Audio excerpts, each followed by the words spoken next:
Hi, everyone. Welcome back to Global InfoSecurity Roundtable with the three guys having taken a very long break for various reasons. We are back after a few months, but I think it's good to come back and good to see you guys. Hi, Michael. Hi, Rohit. It's been a while. Hi, Resham. Hi, Rohit. It's been a while indeed, for sure. Yeah, but thanks to the pandemic, we're still not in person. Maybe we'll join you in the Cyber Expo Island, Michael. Well, you're all very welcome. Let's hope we'll make it there.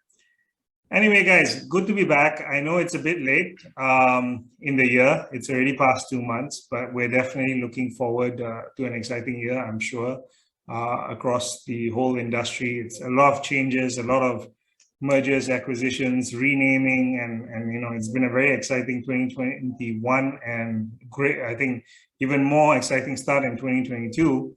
But you know, even though we have 2 months in, let's talk about what do we think will happen in this year. I guess we've been talking to a lot of vendors, customers, a bit late for predictions, but you know, better late than never. But it's good to see what our thought processes are for the year ahead.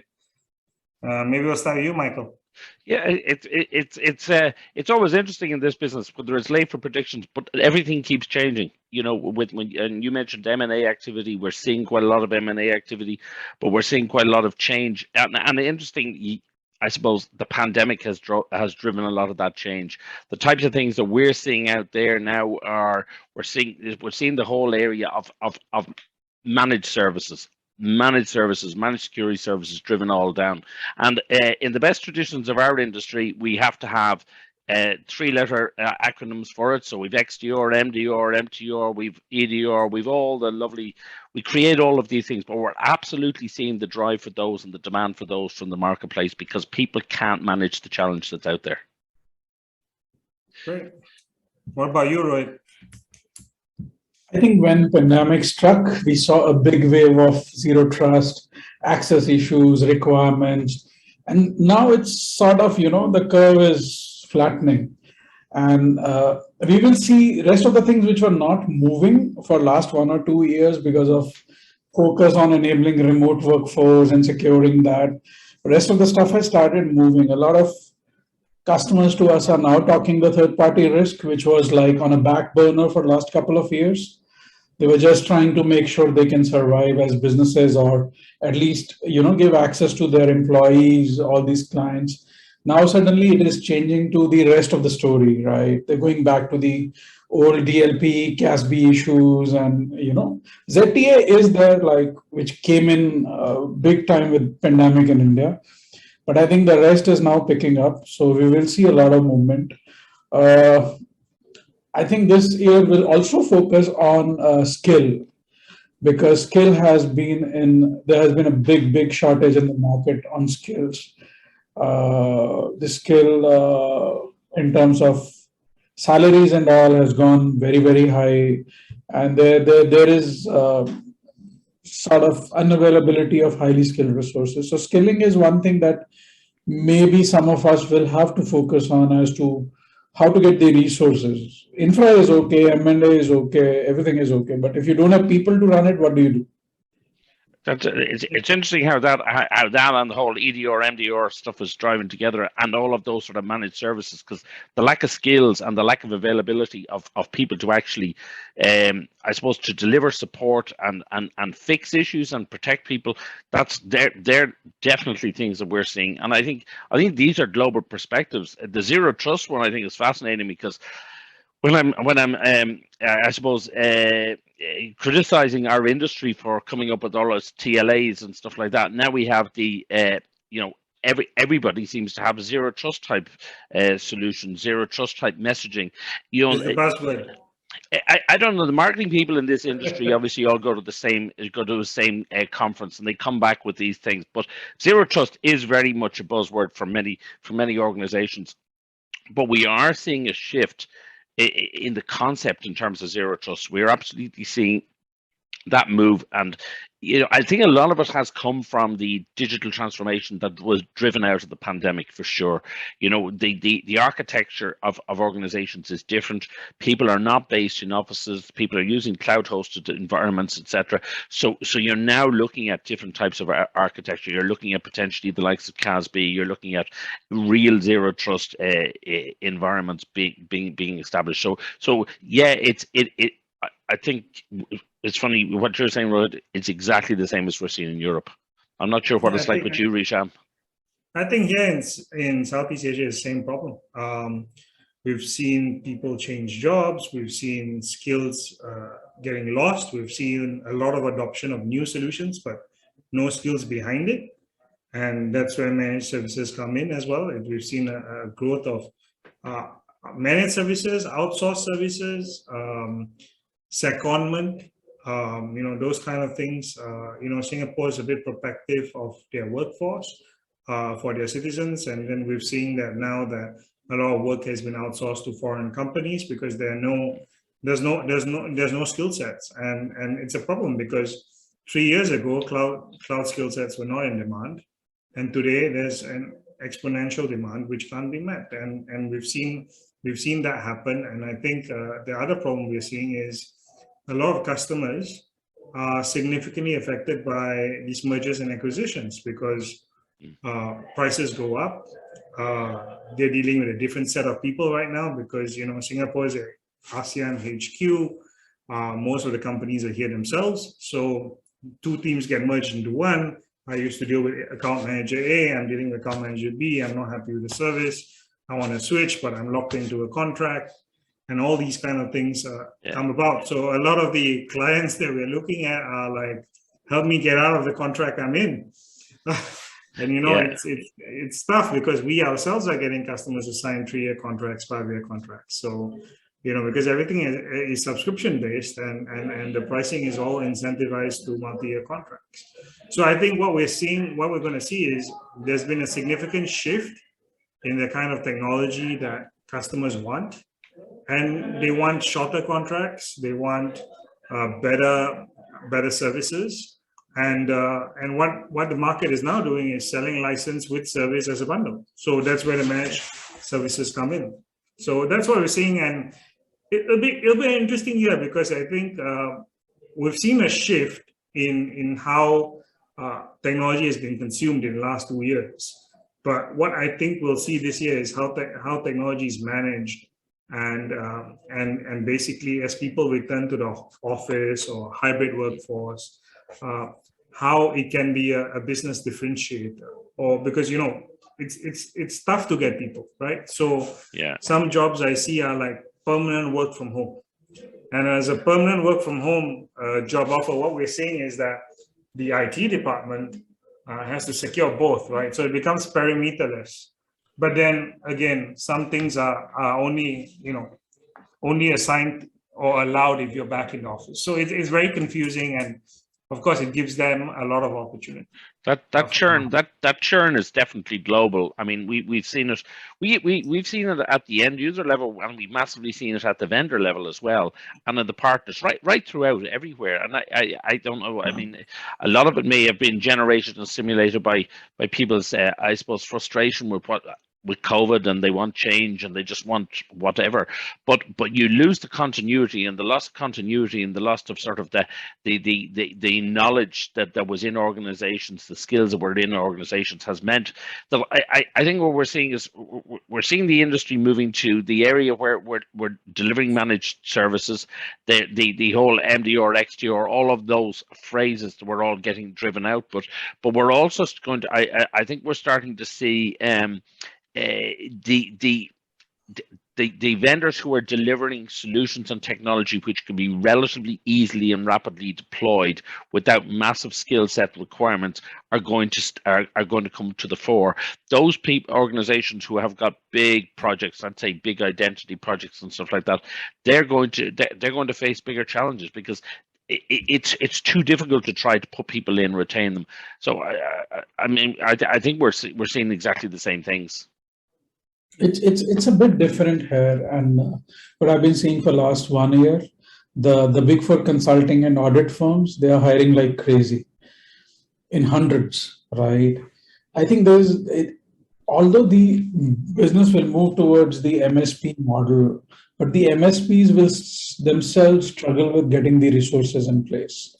The skills is actually a bigger challenge for smaller organizations like us, because if it's a very large system integrator or OEM or a big consulting firm, they can have a bench strength of 200. They don't care, right? They have enough capital that they can pump in compared to a very small player who will struggle with the cash flows and retaining the skills. So it's like it's a double-edged sword, going here cutting you, going there cutting you. Either sides, you trying to get more business, customers interested, but skill is not there. Yeah. You get skill, but it is at such a cost that the customer is not ready to pay for that. It's the same thing here. I mean, here all the big companies are going to schools picking up fresh graduates. Yeah. And so you don't get experienced people, you don't get fresh people. It's tough. Where do you get people from? It's always going to be a tough thing. And I think we've all realized and all been seen that we've heard of this thing called the Great Resignation, and we see that in the last 6 months, probably 50% on people on LinkedIn have announced they're in a new job. But I'm not sure of the stats, but that definitely feels like it every day. I see like 10 or 20 people have a new job. But my question to you guys, and I've been asking my customers this, right? With the Great Resignation, what do you guys think about the Great Insider threat? Because people are leaving jobs from home. Yeah. Right? Only the last day they go in. They've served the last 2 years at home. And they may never even have been in the office as well, which is quite interesting as well. But yeah, that's true. A lot of people have never seen their colleagues or been in office in person. So I think that's been flowing, right? I think the interesting thing about that is, fundamentally, in many organizations post-COVID, the architecture of their security and their cyber stance is actually incorrect. It's back to front. So I think that is actually starting to drive things like CASB zero trust type solutions and technologies, which is and cloud security technologies, which is saying, listen, you know what, we're just going to encompass everything. We're not doing the traditional firewall perimeterless or perimeter-based environment is gone. And I think so. I think those challenges, that horse is bolted with the Great Resignation. Those people have gone, but I think organizations are going to have to retrofit. They're going to have to really look at their environment now, moving in a hybrid environment or a work from home environment or whatever it is, and actually put in the appropriate securities and architecture. But they need those technologies, and we've certainly seen those technologies. We've seen our partners and our customers saying, look, we want these things, but we don't want stuff that's overly complex that we can't deploy and manage. So they want the features and functionality, but I think the industry is going to be challenged by going back and saying, if the stuff there, it needs to be automated, we need to analyze, we need to pull stuff together quickly and easily. It should, to make this much more achievable with the skill sets challenge, not relying on people who may resign in 6 months, 12 months, because there is a big churn. So I think that's where the industry. So if I were to predict, I wouldn't be saying 2022 alone, I'd be saying 2022 onwards, if you like. I'd say those would be the areas that will drive on, and driving and integrating that into managed services. And what we're seeing, to your point, Rohit, we're seeing many of our smaller partners are actually, and we're facilitating them with larger managed service partners, which allow them to white label, own the relationship with the customer, own that commercial relationship, own those customers, but still deliver in the background some skill, some technology, some services that they wouldn't be able to otherwise because of their scale. So they can deliver them on their own paper, effectively. Something to think about, Rohit. I think Michael wants to outsource to you. View, not a different take on it, but a different view of it. One, it has slowed down the sales. So today, if I have to replace a product, rip and replace, it has become much more difficult, especially on the endpoint side. So a lot of customers say, oh, I don't want to do it because I have 3,000 users, they are sitting at home. If it'll work, if it will not work, how would I deploy? I have a lot of challenges, right? And most of them, wake up when it's the last month of renewal. Oh, I need to replace. I think that's a global phenomenon. Nobody plans in advance. We have seen a very different thing recently, which is not good. And this is again going back to the skill of people. This has created a different problem for IT industry per se. And I'm saying not IT like us, IT like software companies and the likes of managed services companies. Their employees sitting at home are working for multiple people, multiple organizations, and taking money from them while they are employed full time with you. So I think there's a lot of, if we put it in totality, there are different challenges right now which everyone is facing. Rohit, that's the whole point. Zero trust. Don't trust anyone. Yeah, no trust, zero trust. Recently, they caught a guy who was taking salary from 7 different companies at the same time. Right? Zero trust. Yeah. But that's the whole thing, right? I was going to say it sounds like a politician. And they could be working for competitors, Rohit. They could be working for competitors. Yeah, you never know. So that's the whole point of insider trust, because I've seen insider threat. I've seen people shift jobs right into the competitor. Yeah. Straight away. And in Singapore law, you can't really prevent that. And I think in other countries, it's more difficult to implement, and that's the challenge. What we are seeing in manpower, though, a lot of people have come out and set up one-man, two-man companies, and they're now doing what I call solution architects. They have experience in these cloud solutions. They are telling companies, you have outdated technology. I can pull 5, 6, 7 solutions for you together, make it seamless. I have people who understand APIs, merge them together. And we just let you have the subscription and we'll merge it off for you, because there's no code or low code or zero code kind of integration, like Michael mentioned. Yeah. And it's really changed a lot of people's workflows. It's really, really changed how payroll has been handled. It's really changed how even security as a service, everything has been put together into all cloud services that can be integrated. And we've seen this happen. I think security is probably the last one to get it, because we guys are all seen marketing and MarTech come in, and everything's integrated with HubSpot and MailChimp and all the other popular solutions. Yeah. And they've been around. These integrations have been around for a while. I think now, recently, the security guys have woken up and said everything that we're performing is a cloud. Now we need to integrate with one another. And I see all these solution architects come out and set up consultancies, because it's much more profitable. And I think there's a very interesting point on that too, Rohit, or sorry, Resham, in that many of the vendors now, the legacy vendors, the old style vendors who haven't moved to have those sort of integrations, and I think some of them are going to be left behind.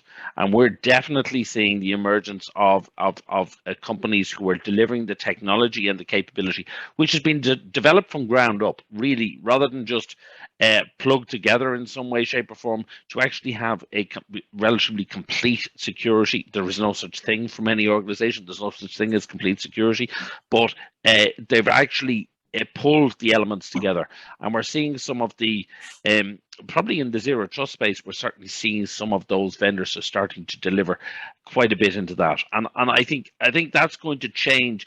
In fairness, I think it's very difficult for the security people to lead, because the environment is changing so much, especially in the last couple of years. The digital transformation that has taken place during the COVID period, if you like, and whether we're at the end of it or not is another matter. But that digital transformation is huge, and I think it's, I think it's going to be a while before we really understand how big that's been. Yeah, and I think identity access management authentication has totally changed. Yeah, I mean, I every day we get asked about alternatives to Active Directory, or can we have a single authentication across our cloud solutions, and can we use our Office Microsoft ID and stuff like that, and can we have passwordless authentication? So that whole concept of remote work, whether you're going back to the office or not, the whole concept of remote work is here to stay. And I guess, people find that traveling an hour, 2 hours to work is really a waste of time. And with that mindset, we're going to have these manpower issues, these trust issues with people, and I think that's going to be the highlight or the talking point throughout the year. And I think as we plan, as we look forward to what we have scheduled for our next shows, we look to have these vendors come on to talk about securing data in the cloud, securing the whole zero trust approach, the MDR, EDR as a service, third-party risk management as a service. Yeah. And I think we'll be talking a lot about this service industry. So we're coming to a quick end. It's predictions for the year 2022. Anything you guys would like to call out that you are sure will happen this year and you're willing to put money on it? The only constant is change. So we'll go with that as my prediction. Sorry? The only constant is change. Come on, Mike. Michael, for an Irish guy, you're going to be the one who bets the most. I'm keeping my money in my pocket. I think we're seeing MDR and tech and services like that absolutely exploding. And I think we're really getting to the stage where organizations are almost making a decision they can't manage it themselves and they have to outsource. I think that's the biggest transition that's going to take place. The rest will bolt on around it because they'll say, listen, how do we lock it down? Because cloud and everything else is transitions, all those things have taken place or are taking place. They'll need to bolt on, but it's managing, it's outsourcing is going to be the biggest change. Yeah. You don't say the same thing. Don't say the same thing. See, I come from a different point of view because of the skill shortage, right? And this is so much so that people will be forced to go to managed service providers. I mean, we have been getting, requirements from customers who never wanted to outsource an security role, especially. They have come back, large US companies, and they've said, we can't find a guy. Can you help us? Right. As recent as last evening, somebody who never wanted to outsource a role is ready to outsource all security roles. They say, we can't find a guy. It's a problem, right? So whether they outsource the service management or skill, that is a resource, right? Whichever way, it has to be done. The other point that Michael said, AV was different. EDR is very different ballgame. And more people are realizing it's too complex to handle. Yeah. They could not handle AV properly. How can they handle an EDR? So they will have to get into that MDR, managed detection and response kind of a story where if they really want something out of it, they will have to go that way. They'll be forced. Yeah. Okay. I think for me, from a channel perspective, we'll see a lot of changes in channel plans, evolving of VARs to MSPs, MSPs to MSSPs. I think we're going to see a lot of vendors change the way they approach customers, the way they sell and market. I think we're going to see a lot of change, and they'll realize that at the end of the day, if everything is going to become as a service, it becomes more important to convince the VARs, the resellers, the MSPs than the end customer.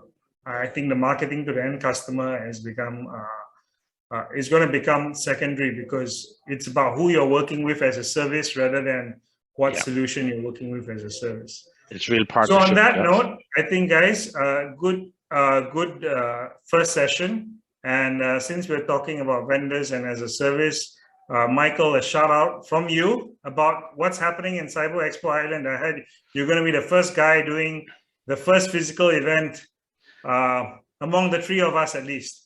Yeah, well, we're really looking forward. We're running Cyber Expo Ireland and CyberCon Ireland at the end of April, and so far it's incredible. We have over 25 vendors and 20 of our partners exhibiting, so we'll have a lot of booths, a lot of exhibition.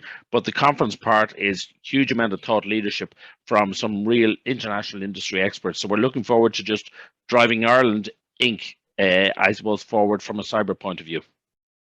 Right. I mean, just on that note, I think we'll be also participating in an event on that day in Singapore. So I think I beat you to it. So Okay. yeah. You win. So anyway, but it's not my event. You have your own event. So that's great. Rohit, any plans? RSA in June. Nothing else.